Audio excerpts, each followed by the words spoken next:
Good morning, everyone, and hello again from the London Book Fair. This is the second day of this special edition of KnowTalks from the London Book Fair, and we're up to an exciting session with Dr. Mike Bandar.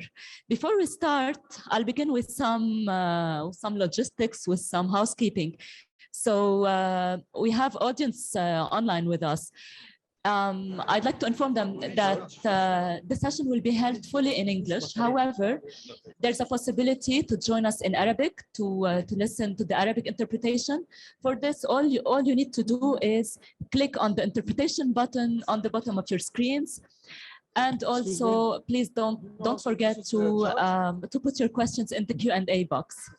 And also, our dear physical audience, please do not hesitate to ask any questions later on.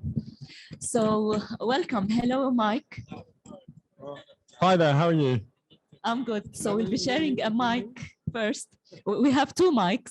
One mic's here, that's fine, yeah. So Mike Bandar, you're a UK-based entrepreneur. You are the co-founder of Waybook.com, which is the onboarding, training, and knowledge tool for scaling teams, and which is part of the Turner Partners group, where you are a co-founder as well. So Mike, you are also a lecturer at UCL, and director of enterprise company, and you're featured in the Queen's Birthday Honours List, where you received a British Empire Medal for services to young entrepreneurs. Welcome, Mike. Thank you very much. Cheers, thanks. So today, Mike, you will be, so with COVID-19, like we have hybrid work, we have more knowledge, more data, more information. So, and also the pandemic has unlocked the possibility of working with international teams. So can you tell us a bit, I know you have a presentation. So in this presentation, you'll be telling us about how to effectively manage knowledge within growing international teams. And you'll also be giving us some tips and tricks for that.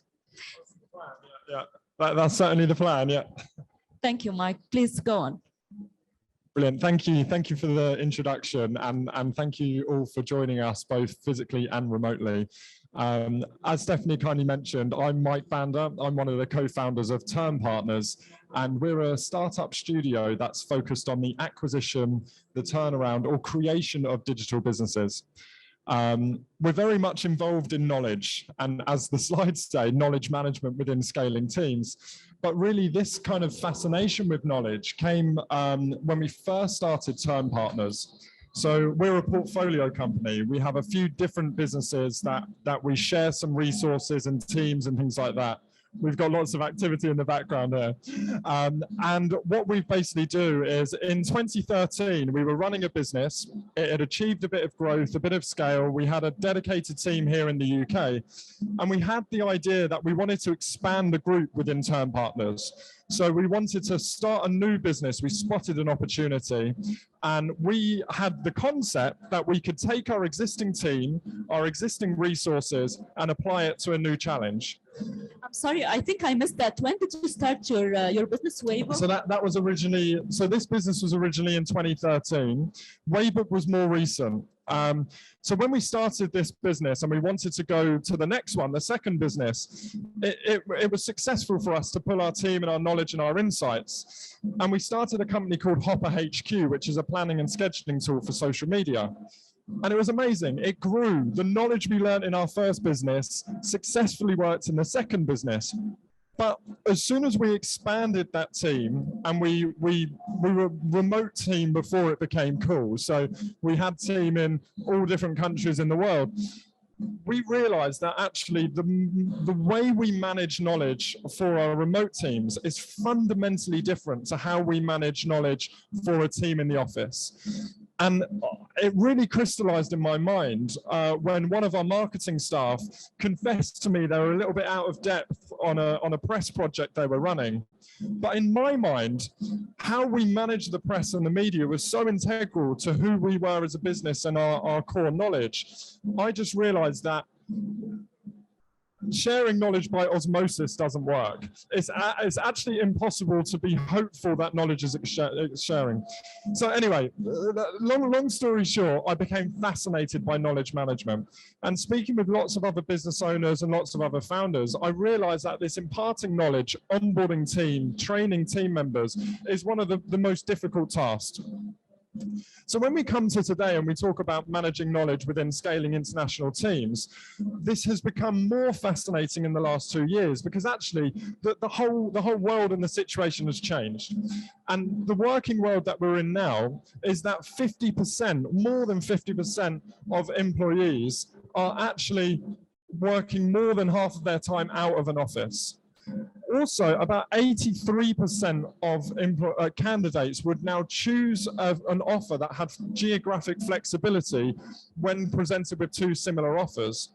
And also 58% of people who are now working in a company with remote work would actually look at immediately changing their job if that remote work was removed. So businesses are now able to access better talent, they're able to provide better flexibility and create these new ways of working. So we all know we're in this situation, but the real question is, does it scale? It's sort of worked within the global pandemic. It sort of worked when we couldn't be in an office. And we can look at these celebrity organizations like Basecamp or the payment provider Stripe, who have really successful remote teams. But we don't yet have the evidence to show that this scales way beyond these kind of champion organizations. In fact, we're starting to see the evidence of the opposite. We're starting to see that 52% of newly remote workers are now feeling less connected and less connected to their co-workers and their organization. We're seeing that 39% of co-workers are saying that their mental health is worse today than it was in January 2020. And also we're seeing about 40% of people that are actually saying they fear the impact of their remote work on the culture of their organization. So it's not all a rosy picture. And also companies are now saying 64% of employers are saying that it takes longer to onboard and share that knowledge with new team members that are remote compared to being at home or in an office. And a huge amount of them, over 2/3 of them, are also saying it takes longer for them to understand whether or not they are the right hires for the job. So what I'm saying here is that it's a difficult situation. We've started to enter this new world where we're able to access this talent, but we're seeing the evidence that it might not be a forever thing. So companies now can make the choice. Do we move forward and continue to access this talent and potentially fall foul to some of these challenges? Or do they revert back to previous ways of working, which essentially means that they might alienate the remote teams they've had, they might lose some talent and not access the international talent pool? So we've pondered this question a lot at Waybook. And basically, we believe that this is all down to how the knowledge within an organization is managed. And knowledge not just in the employee handbook, but knowledge across the board within an organization. How we work, why we work, how we communicate to break down those barriers. So any business can do this by mapping out their knowledge within their organization on a transferable knowledge map. And on a transferable knowledge map, you can look at the knowledge within your business on the spectrum of what type of information it is. So is it information that exists in the business that is highly ambiguous or totally unambiguous? And then also on how we communicate that knowledge, whether we communicate it explicitly, as in I can hand you a documentation, you can read it and understand it, or is it implicitly communicated? Do you need to spend time with me and observe things before you actually get what that is? So if we look at most traditional businesses, we can map out the knowledge over this map. Things that are unambiguous and explicitly communicated, like industry compliance or financial procedures, they're okay. If we're in the office, if we're remote, we can communicate them. But we also have things that are ambiguous and explicit, like how we manage performance or how we have progression within a business. We also have things like company purpose and company values.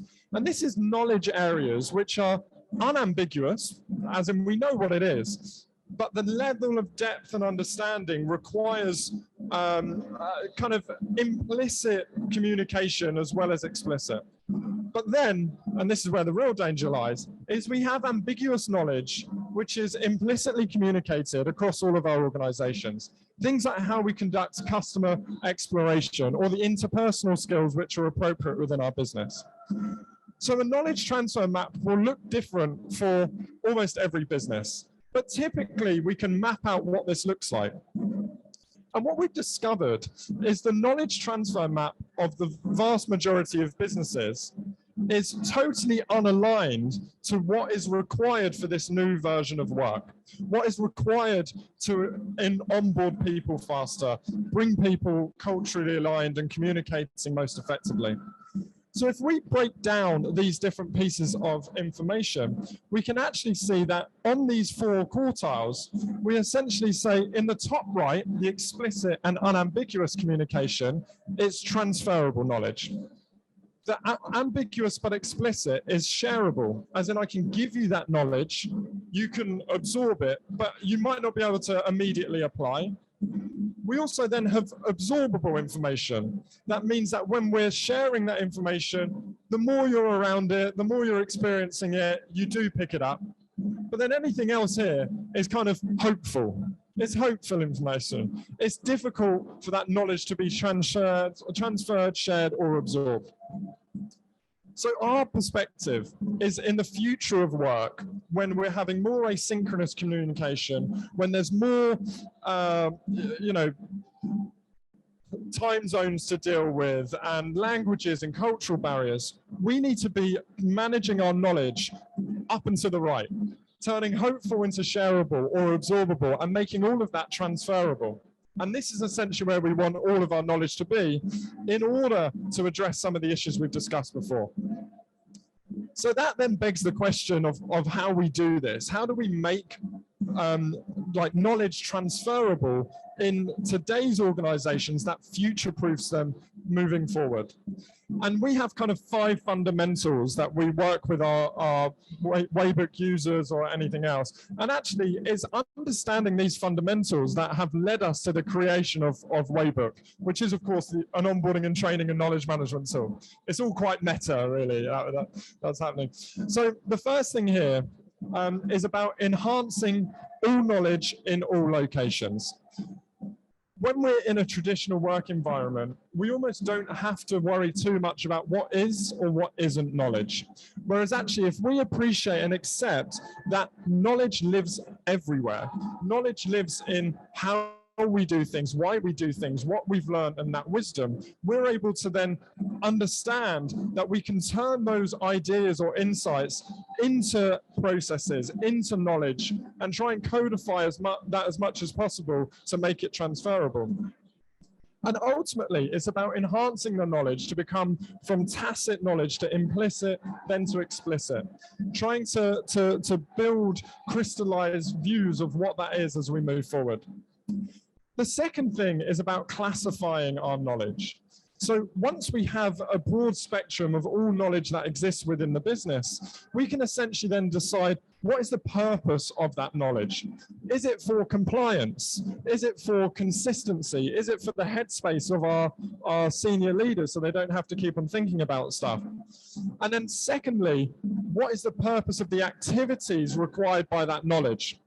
So within scale-ups, we always have this position of having core versus explore. This is a game we play in our mind, that actually all of the activities we do are either core activities, which are known activities with known outputs and known methods of achieving that, or it's exploratory activities where we find new ways of doing new things. And this is essentially innovation and growth and how we optimize. And by classifying our information between whether it is known and core that we can then document and delegate and share to other people, or if it's information that is explore, that requires an element of creativity, innovation, and entrepreneurship, we're then able to use that knowledge effectively to power our activities and efforts. Once we've classified our information, the fun begins. We can essentially easily document and codify our information in this process of making it more transferable across time zones, across boundaries, and across languages. So the first thing is about creating this culture of notation. And we speak to thousands of founders in lots of different businesses. And even though everybody always wants a single source of truth and this transferable knowledge, the task they have in order to build that up, in order to kind of have this playbook for their business feels like a massive job to be done.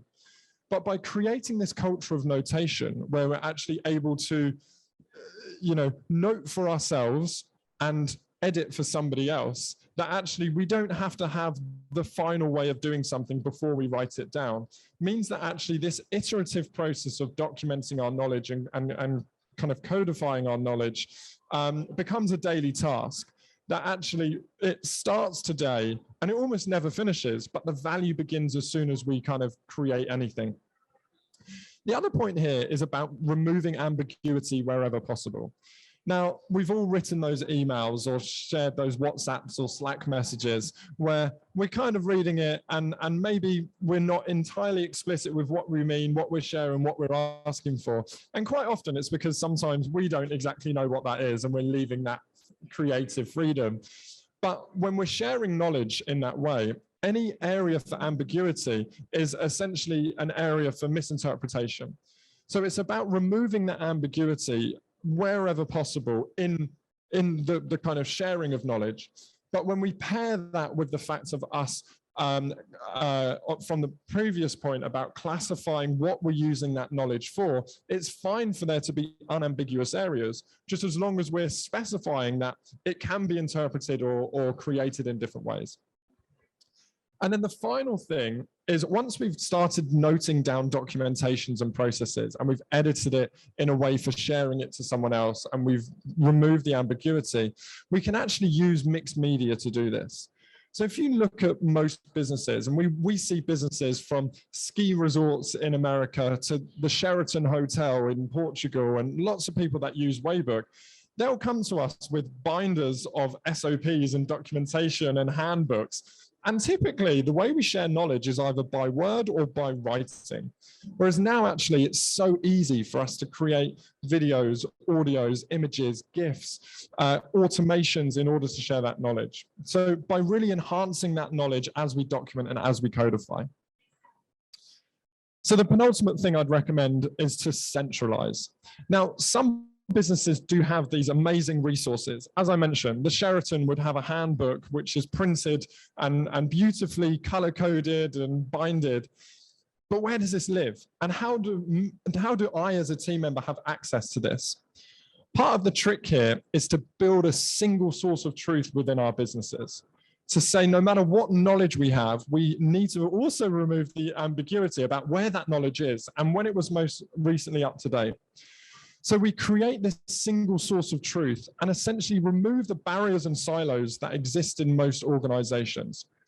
So to give a very recent example with the Sheraton, when we initially started working with them, they had lots of different ways of working with customers and clients as they came in. But that knowledge has grown and adapted based on what people do within housekeeping to what they do within the spa to how they communicate with customers at reception. And they'd created these silos of knowledge and information as time had moved on. Whereas ultimately, how we interact with customers is something that we want consistently running through the organization. By centralizing that knowledge, we're removing those barriers and removing those silos. And this exists in lots of other businesses, whether it be a 5-person team or a multi-thousand organization. Another thing which we found being really essential here is about integrating the access to that knowledge into people's workflows. So one thing we hear time and time again of founders running scalable teams is that all of their time is consumed by repetitive questions. And then if it's not them answering the questions, it's their HR managers or their line managers or their ops managers. And this can be things of how do I book holiday to how do I where are the logo files, or what's the most recent process to do whatever. And essentially, by integrating the knowledge into the workflow, we're enabling our teams to be empowered that they can answer their own questions and have confidence in the knowledge that they have and they have access to. And it's easier for them to find than it is for them to ask a team member. Now, this sounds like there's a small efficiency there. I don't need to ask you where the logo files are because I can search logo on our central board and I have all of the information. But in an asynchronous, remote and international world, it means that actually our crossover communication, our synchronous face-to-face or on-time communication is much smaller and much more rare than previously. So why should we spend that time talking about where logo files are? We should spend that time focusing on the explore type of activity we do in businesses rather than having conversations around the core.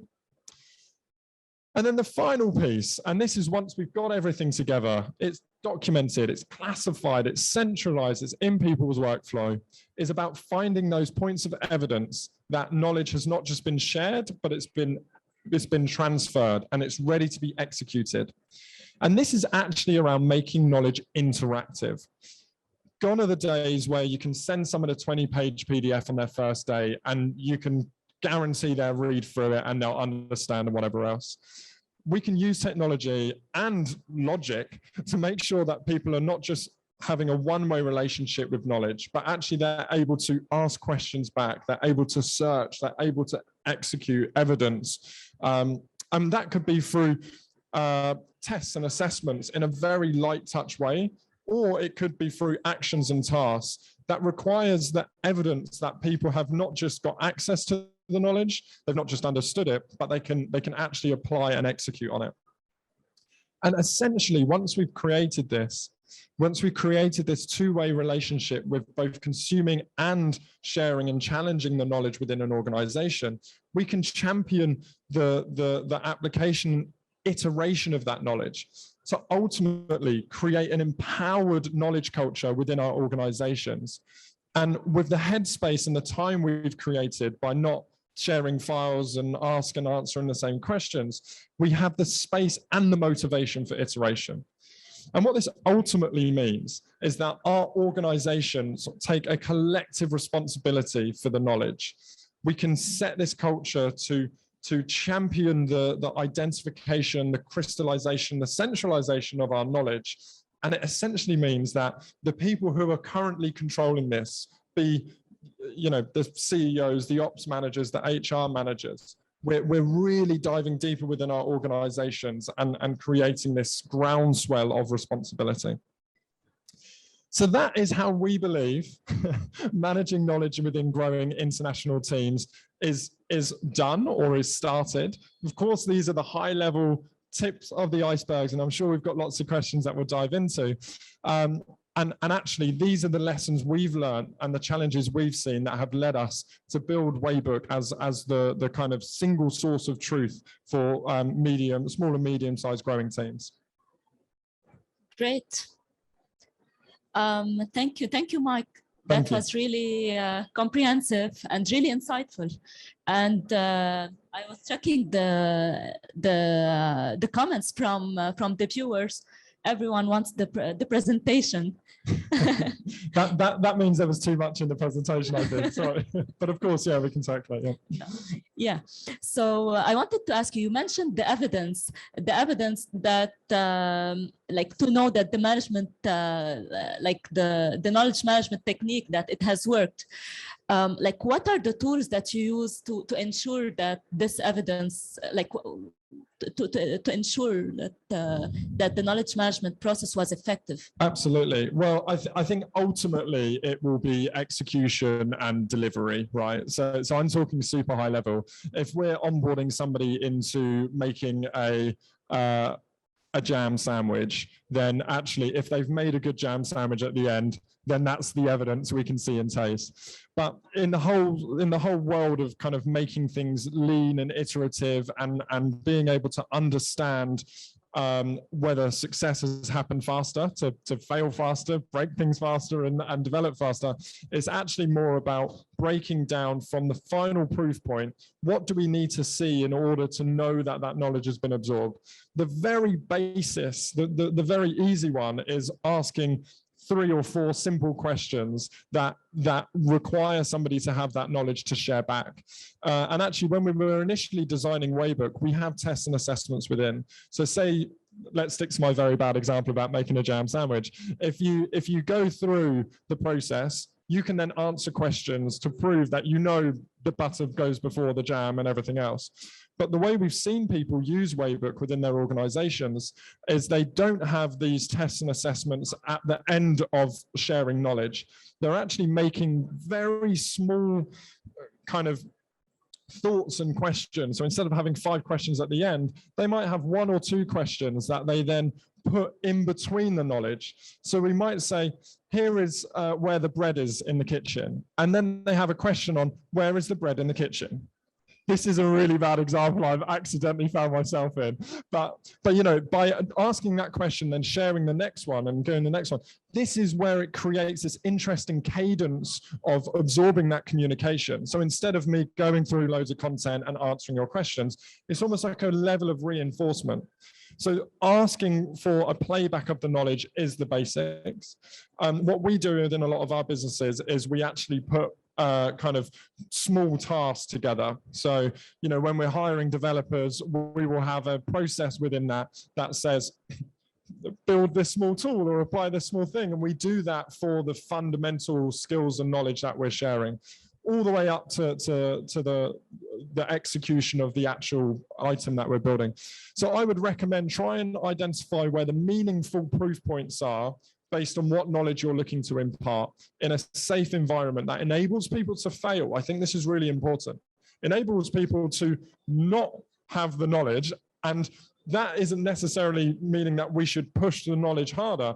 It means that as organizations, we should refine the communication of that knowledge to make sure that we can iterate that transferable methodology. Definitely. And like this, allowing people to fail, like, because failing is like in the journey of success, you need failure, you need several failures. Absolutely. Yeah. I'd like to hear a bit more from you about the role of employees, like not the ones in senior positions, but the rather more junior ones in all this process. You mentioned a bit about the, if I can call it, the 360 degree or the circular knowledge management, like with the iterations and all. So yes, so where are employees here? Like, do you get feedback from them on the process to? Yeah, this is a great question. So there's Deliveroo here in the UK is obviously a big delivery app for food, and we have them in various different iterations all over the world. The CEO of Deliveroo will still make 2 deliveries every week. It's a multi-billion-dollar company. He'll still get on a bike and pick up food and deliver it to someone's house twice a week. And the reason why he's done this, and so many other great CEOs have done this, is because they know as soon as you get to levels of success, you become abstracted from the reality of running your business. And all of the things that have made your business a success, getting close to these customers, having these sales iterations, speaking to the product team, it becomes abstracted and difficult to do. Now, not all CEOs can do the ground level work across all of their businesses. So the other thing that you can do, if you don't want to get on your bike and deliver that food in Deliveroo, is you can empower your organizations to say to every single person in every single part of that organization, what are you seeing? What are you hearing? How does this currently work? Is this still relevant? How can we build this together? And this plays out in 2 really interesting ways. Firstly, when we're creating a playbook for your business, when in the process of building a Waybook, what a lot of people do is they will create the structure for their organization in the knowledge tool, and it takes half an hour. Here are the departments, here are the types of knowledge. Then they say to the people who do that work, so they say to the social media executive, just write the process of what you do, or just bullet point list how you do it. They say to the salespeople, just bullet point list your playbook. And always founders, business owners, and senior leaders have this difference, a big gap in the expectation versus reality of what they think happens in their business to what actually happens. And partly it's a learning experience, but as soon as it's down on paper, they can iterate and they can grow that knowledge together. Sometimes things happen just because they happen rather than because they're intentional. So that's one really valuable way of doing, or value of kind of bringing people together. And then the other thing is about actually keeping people up to date as well. The world is changing, our products are changing, our services are changing. So why don't you get the people who actually, who are closest to that change to kind of feed that insight and everything in.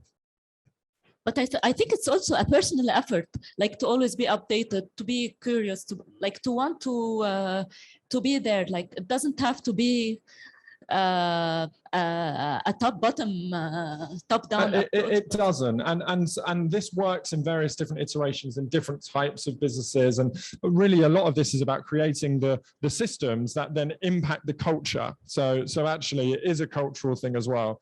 Some business owners might be thinking, I do not want to hear 100 ideas from 1,000 people in order to how we grow this business.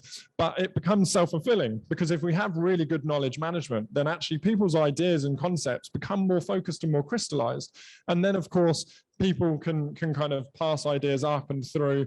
And I think as long as people know that their curiosity is accepted and there's an ear for it, or they can have an impact on how the organization grows, that's what actually kind of fosters this curiosity that you're talking about that's so important within organizations. Great. I like, by the way, the Deliveroo example. I had no idea, even though I use the app every day. But oh, really? Yes.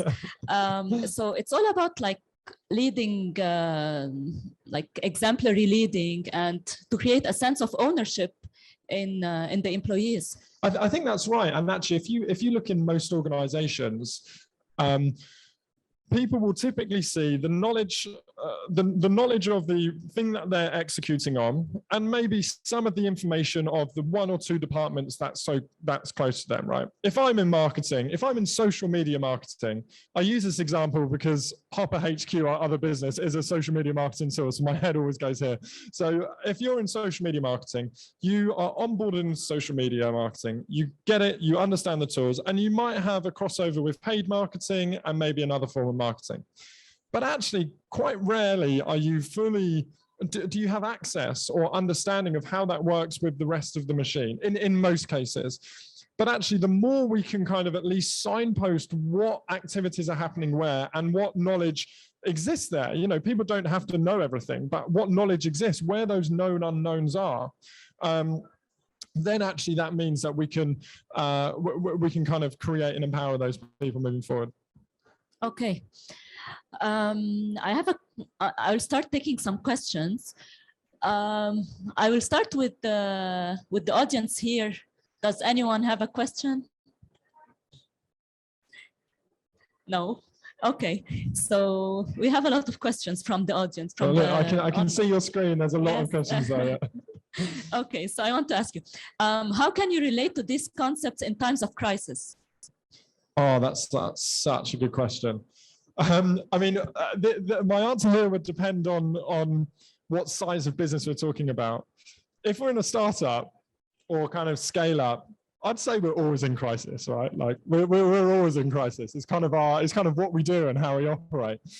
And I think that actually in times of crisis, the whole world becomes ambiguous, right? So this kind of knowledge map we were looking at before, all of our world, all of our knowledge, all of our MO, everything's ambiguous. But what that means is for us as founders and for us as teams, we need to be focusing on the explore activity, right? We need to be focusing on how we can get out of this crisis. What should we be doing? How can we be doing things differently, executing faster with less resources? But there's always going to be the business as usual stuff. There's always going to be the core activities that need to happen. And quite often by having this established before a crisis means that actually within a crisis, we can weather the storm, because instead of whipping the whole business into crisis, certain areas and certain activities, even within one's mind, I know that actually there's a fire and I need to go put the fire out. But here are the 4 things that I know how to execute them and what they can do. If I need to be fully absorbed into that crisis, I can delegate, automate, or whatever else on that. If you're in crisis and thinking, I need this, that's really good, then actually crisis is where a lot of innovation comes from, right? So it's more about employing this culture of notation now. And it might be faster notes if you're in crisis, but it builds up this kind of relationship and reflection with where we are. Often we can't see the wood from the trees in crisis. So actually documenting something and just seeing the pace of change between the knowledge from one day to another actually enables us to find a better waypoint from the knowledge that we're creating. Certainly. And if COVID has taught us anything, it is that like we need to be proactive, and the countries that were able to combat COVID more than others are the ones with the good infrastructure, with like the ones that already did their homework pre-crisis. So it's all about pre-crisis, not like during crisis what to do. Yeah, exactly. And I mean that I buy into that. I believe that. I know that's not very helpful for people who don't have this and are in crisis.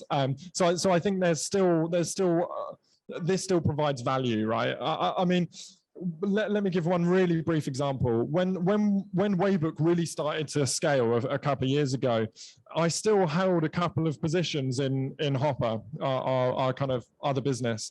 And I was trying to hand over a lot of these positions to entirely get over it. And I remember I was in Lebanon actually, and I was probably hiring one of my last roles that I was handing over in Hopper, and it felt like crisis, right? Because there was heaps of stuff coming in. We had no resource to do anything. So I just thought, right, I'm going to spend half an hour documenting the core processes for this role. I was like a maniac. I was so giddy about writing this stuff down and putting these links in and kind of creating these videos, because I was like, I'm never going to have to do or say this again. As soon as I create this knowledge, it's out of my head. So all of this kind of chaos that's happening elsewhere, I have more headspace. I have more kind of clarity and ability to move forward. So even if you're in crisis, you can do yourself a favor by creating that headspace. Definitely. And at some point, there needs to be a cultural change. But there will always to be skeptical people, like the people who are skeptical about knowledge management. How can we change their mindsets? This is something we hear a lot. Firstly, I would avoid the words that we use: knowledge management, change management, even SOPs, processes, all of this stuff that I've learned that I'm a bit of a geek on this. And as I say, I teach at university. I do a few other bits that I probably geek out on this stuff too much. But when you speak to the vast majority of people, it almost doesn't resonate with them. So anyone who's skeptical of knowledge management, I would say when you're kind of creating a Waybook or whatever tool you're using, don't necessarily start with the things that are the easiest or most obvious in order to document. Because typically people start with industry compliance and HR policies, because we have them, we can copy and paste them in. But that means when you invite your team in and you say, here are all of the HR policies, most of our team are like, boring, like, what does this serve me? I don't get anything. But actually, if you can create the knowledge that saves your individual team members time or headspace. So say, for example, anybody doing payroll, just having a checklist of what payroll they do, that means that they don't need to rethink and they don't need to lose their space a few times. It's so simple. But any way that you can create documentation or knowledge that empowers or provides value to an individual team member, as soon as they have that mini aha moment, then they're way more susceptible to looking at your HR policies and your kind of compliance policies, because they're like, I get this. I get knowledge, you know. So find the value for the skeptics. That's what I'd say in that scenario. I like it. And it's about the packaging, like giving them the tools that resonate with them. And for sure. I mean, if you put knowledge management in a clunky, janky tool that you need to, log in 1,000,000 times to get to and find stuff. It doesn't work. That's why we've done so much work on simplicity, user interface, like making things readable and integrating so people can share their knowledge on Slack from their Waybook, but integrated into their Slack or web browser extensions and things like that. So yeah, it's about finding the positioning and packaging, as you said, and then delivering that in the most appropriate way for your team. Great. Is it easy to iterate in the final stages, or is it costly? Or is it constant? Costly. I think this entirely depends on your type of knowledge. My opinion is, in most industries and in most types of knowledge, we should always be iterating. I think that in the final stages, or I think maybe final stages, we mean kind of later stages of business, maybe the iterations become smaller. So if you think about the kind of lean startup methodology, where we want to kind of build, measure, learn, and iterate on our ideas and kind of pivot and change lots of things, these kind of iterations almost become, instead of us totally changing customer profile or totally changing product, we're more saying around, in our sales process, maybe we should change a sales line, right? And that's how we iterate the knowledge or the approach within sales. So I think, dependent on the size or scale of the iteration you're looking to do, and of course how embedded that is within the organization, it depends on the cost. The cost is separated into two parts. One of them is knowledge exchange, and the second one is execution. Execution is how we change our tools or approach or processes in order to do something else, something new. And the knowledge exchange is often the one that people don't think about. It's often the one that, if I tell you that now we've found a new way of doing something, and actually you're thinking about that, it takes you 3 weeks to understand it, but then you still go back and do things the way you know how to do it, that's the real cost. And we work with a lot of businesses that almost have cohorts of knowledge. Employees that were employed between 2013 and 2015 do things in a certain way. That's different to how we did things when we onboarded the next cohort and the next cohort. So actually, once we've got a playbook or a waybook, it's about actually making sure that that knowledge keeps people up to date and on the same page. And removing that cost is actually 90% of the challenge. Okay. And it's also about understanding that like knowledge is evolving, that change is the only constant, and keep that in mind when we do our strategies. Exactly. And that's why it links down to this kind of cultural aspect as well. So yeah, I fully agree. Okay, I'll move to the last question before some fire this or that questions. Ooh, okay. Okay, so how do we change the how can we move from knowledge creation to value realization and impact? Nice, love that. Well, I think when we were speaking previously about understanding what the types of knowledge, what's the purpose of that knowledge? I think actually it's fair to understand that some knowledge in our organizations doesn't directly link to value. Our HR policies have almost like a non-linear line to increase sales, right? And that's okay, because some stuff we have to have in order to have a team that then creates that and whatever else. Other knowledge, maybe we talk about the sales approaches and whatever else, that has a much more direct line to kind of value or to revenue or to sales or whatever the value is that you're creating. And I think firstly, it's important to understand when we're creating knowledge, what is the purpose of that knowledge? And therefore we can be realistic about the expectations about what that knowledge could or should do within our organizations in order for us to know that it's a success if it's been transferred. And then the second piece of that, so once we've got that kind of expectation, the second piece is to just be realistic when we're creating this knowledge. Sometimes if people are set with a task to do a brand guidelines or even a marketing strategy, which could form as a core piece of knowledge, we end up creating this big academic affair that has heaps of background information and content, which is useful, right? It's useful to crystallize the knowledge, but actually it distracts from the execution side of that knowledge.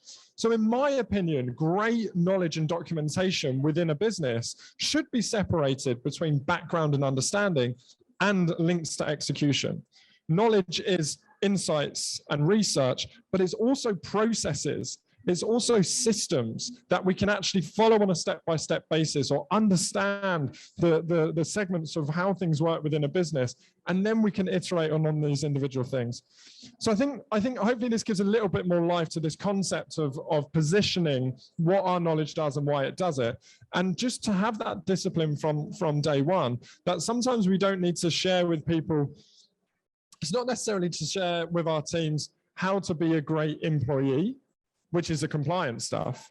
It's more about how to make people excellent at what they do, and actually how we can fine tune and bring out their skill sets, refine their skill sets linked to value. So I think it almost comes from that positioning point. Great. Now to my favorite segment, the fireside, this or that questions. Love it. I only have 3. So first, are these quick fire? Yeah, I'm you nervous. Can elaborate a bit. Okay. You're nervous. I can sense it. Okay, centralized or decentralized knowledge? Centralized. Why? But it depends on what we mean by that.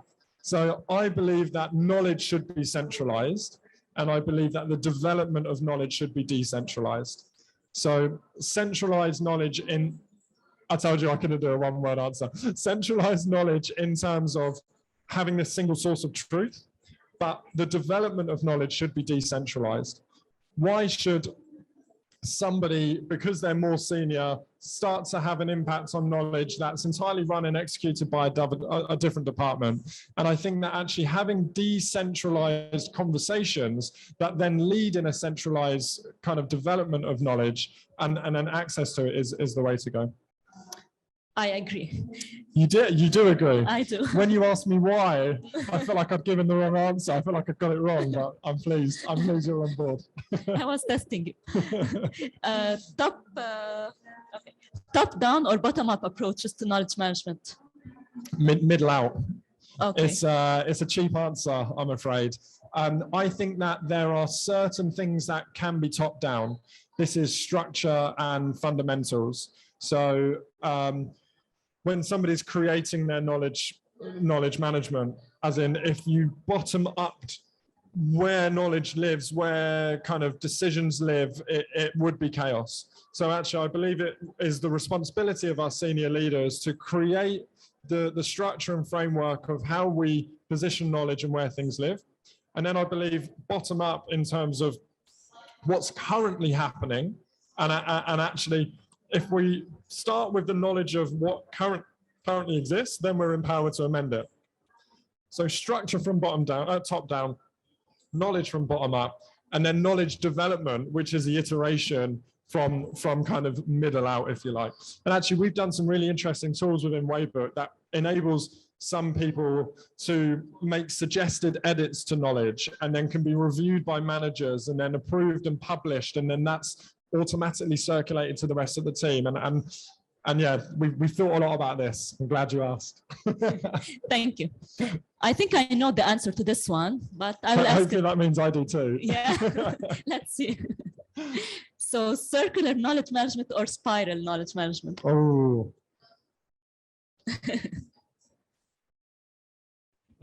I think it's circular knowledge management. And I think the reason why I hesitate, because there are definitely benefits of both. And I think that personally, I believe in circular knowledge management, but there are different situations that work for different businesses. And I think this is also where top-down sort of becomes a bit interesting, right? Because it's almost like, how do we, what culture do we want within our organization? And this is almost like what mission we're on and vision we have, and then the rest of it kind of fits in order to achieve it. So fascinating stuff. I like the answer.